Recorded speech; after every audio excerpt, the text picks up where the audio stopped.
Hi friends, welcome to Sriyarsha cooking channel. నేను మీ సరిత. ఇవాల్టి మన రెసిపీ వచ్చి special tasty and healthy cake recipe. Christmas పండుగ, న్యూ ఇయర్ వచ్చేస్తుంది కదండి. అవి రాగానే అందరికీ గుర్తుకు వచ్చేది బేకరీ స్టైల్లో కేక్ రెసిపీస్. కానీ ఎప్పుడు ఒకే రకమైన కేక్స్ అయినా ఓసారి ఇలా టేస్టీగా నోట్లో వేస్తే వెన్నెలా కరిగిపోయే ఈ కమ్మటి కేక్ను ఈసారి తప్పకుండా ట్రై చేయండి. మీ ఇంట్లో వాళ్ళు ప్రతిసారి కేక్ అనగానే ఇదే కేక్ అందరికీ గుర్తుకొస్తుంది. అంత కమ్మగా ఉంటుంది. మరి ఆలస్యం చేయకుండా నోట్లో వేసే వెన్నెలా కరిగిపోయే ఈ కోకోనట్ కేక్ను ఎలా చేయాలో చూసేద్దాం పదండి. దీనికోసం ముందుగా ఒక బౌల్లోకి ఒక గ్లాస్ కానీ గిన్నె కానీ కొలత ప్రకారం తీసుకోండి. ఒక కప్పు బియ్యాన్ని వేసుకొని 2 సార్లు నీళ్లు మార్చుకుంటూ శుభ్రంగా కడిగేసి నీళ్ళన్నీ వంపేసుకొని బౌల్ నిండా వాటర్ పోసి సుమారుగా 2 గంటలు నానబెట్టుకోండి. 2 అవర్స్ తర్వాత బియ్యం పూర్తిగా నానిపోతాయి కదా. ఎక్స్ట్రా వాటర్ను వంపేసుకొని బియ్యాన్ని మాత్రమే మిక్సీ జార్లోకి వేసుకోండి. అదే కప్పుతోటి 1 కప్పు పచ్చి కొబ్బరి ముక్కలు, 1 కప్పు నీళ్లు పోసుకొని మెత్తగా గ్రైండ్ చేయండి. ఇలా గ్రైండ్ చేసిన తర్వాత మళ్ళీ 1 కప్పు నీళ్లు పోసుకొని మళ్ళీ మెత్తగా గ్రైండ్ చేయండి. ముందుగానే 2 కప్పుల నీళ్లు పోసామంటే మిక్సీ జార్ నుండి బయటకు వచ్చేస్తాయి కాబట్టి ఇలా గ్రైండ్ చేసుకోవాలి. చూడండి, బ్యాటర్ అనేది ఇలా దోశ బ్యాటర్లా ఈ కన్సిస్టెన్సీలో ఉండాలి.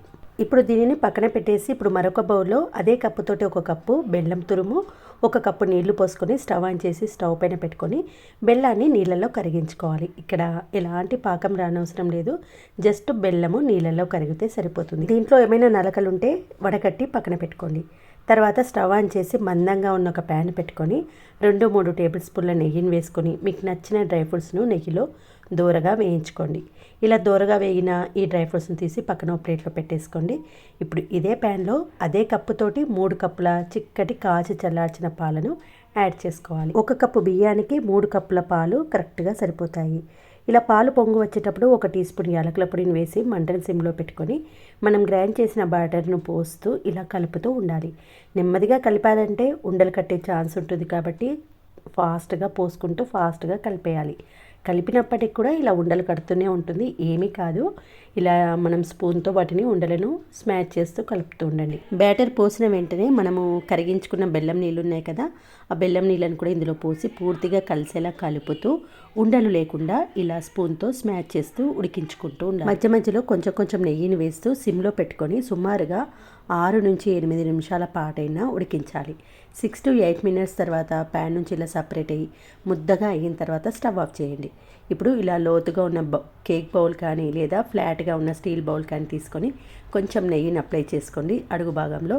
తర్వాత మనం నెయ్యిలో వేయించుకున్న డ్రై ఫ్రూట్స్ను ఇలా కొంచెం డిజైన్ వచ్చేలా సెట్ చేసుకొని ఉడికించుకున్న ఆ మిశ్రమాన్ని ఇందులో వేసి ఒక ఫ్లాట్గా ఉన్న బౌల్కు నెయ్యిని రాసి ఇలా కంప్లీట్గా స్మూత్గా చేసుకొని 2-3 టైమ్స్ ట్యాప్ చేయండి. కరెక్ట్గా సెట్ అయిపోతుంది.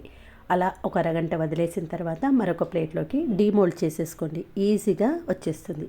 అంతేనండి, ఎంతో కమ్మగా నోట్లో వెన్నెల కరిగిపోయే ఈ కేక్ను తప్పకుండా ఈ న్యూ ఇయర్కి కానీ క్రిస్మస్ కానీ ట్రై చేయండి. ఎప్పుడు బేకరీ నుంచి తెచ్చుకునే sponge cake, vanilla cakes, chocolate cakes కాకుండా ఇలా టేస్టీగా హెల్తీగా ఉండే ఈ కేక్ను ఒక్కసారి తిన్నారంటే అసలు అలాంటి కేక్స్ జోలికే పూరండి, అంత కమ్మగా ఉంటుంది. చూసారు కదండి, చూడ్డానికి జున్నులా, తింటుంటే కూడా జున్నులా సాఫ్ట్గా భలే టేస్టీగా ఉంటుంది. తప్పకుండా అందరికీ నచ్చుతుంది. మరి నేను చూపించిన ఈ tasty and healthy cake recipe మీ అందరికీ నచ్చితే వీడియో చూసిన వెంటనే ఒక లైక్ చేసి మీ ఫ్రెండ్స్తో రిలేటివ్స్తో షేర్ చేయండి. నా ఛానల్ను ఫస్ట్ టైం విజిట్ చేస్తున్న వారు please subscribe my channel. Okay friends, మరొక మంచి వీడియోతో మళ్ళీ కలుద్దాం. Thanks for watching.